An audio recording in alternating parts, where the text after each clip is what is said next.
Hey all you cool cats and kittens. We're going to go over question 9. So, full disclosure, this problem is relatively complicated, and if it's on the exam, probably not going to get it right, but we're going to go over it anyway. If you all have a different version of how you solve this, or have a simpler version of how to come up with the answer, please post a video and let me know. So here we're trying to find the standard deviation.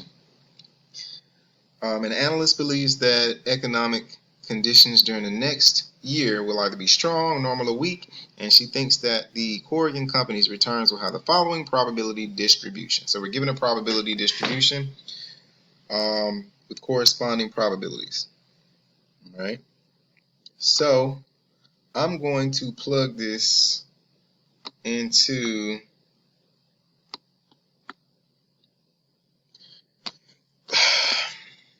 a spreadsheet.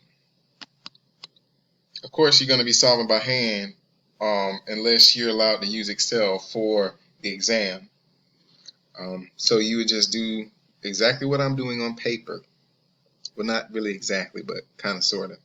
So we have our probabilities and corresponding returns per those probabilities or conditions. All right. So we're going to get a weighted return. And we do that by multiplying the return by its corresponding probability.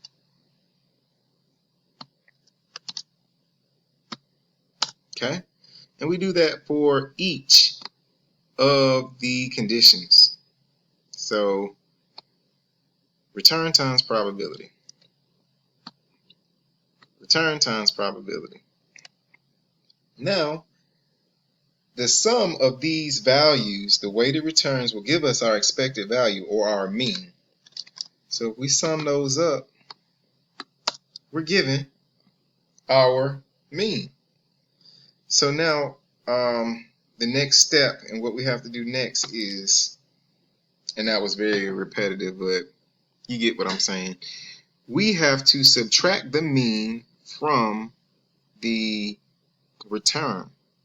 All right, so we're gonna take the return and back out the mean. This is gonna be the return, back out the mean. It's gonna be the return, back out the mean. Okay? So now we have our deviations from the mean. We need to turn these into percentages. So this is going to be 18%. It's going to be 3%. This is going to be negative 22%. Okay? And now we have to square those deviations. Okay? So we're going to square them. And we are going to get this.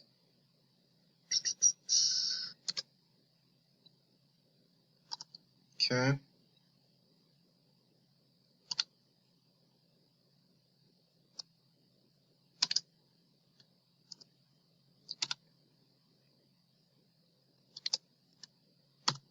Okay.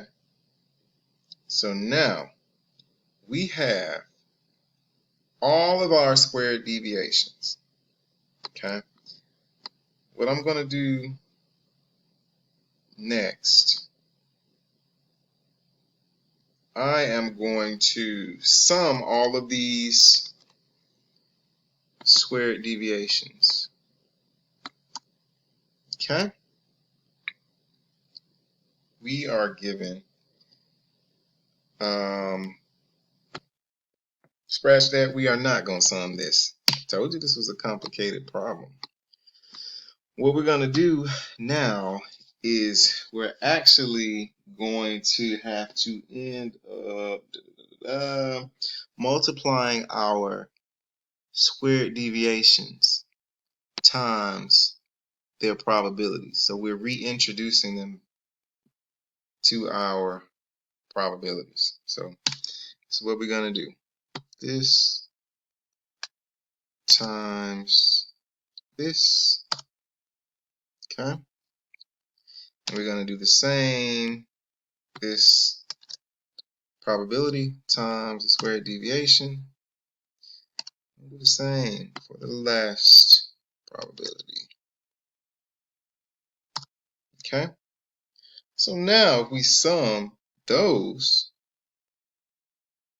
values, we're going to get our variance. Okay.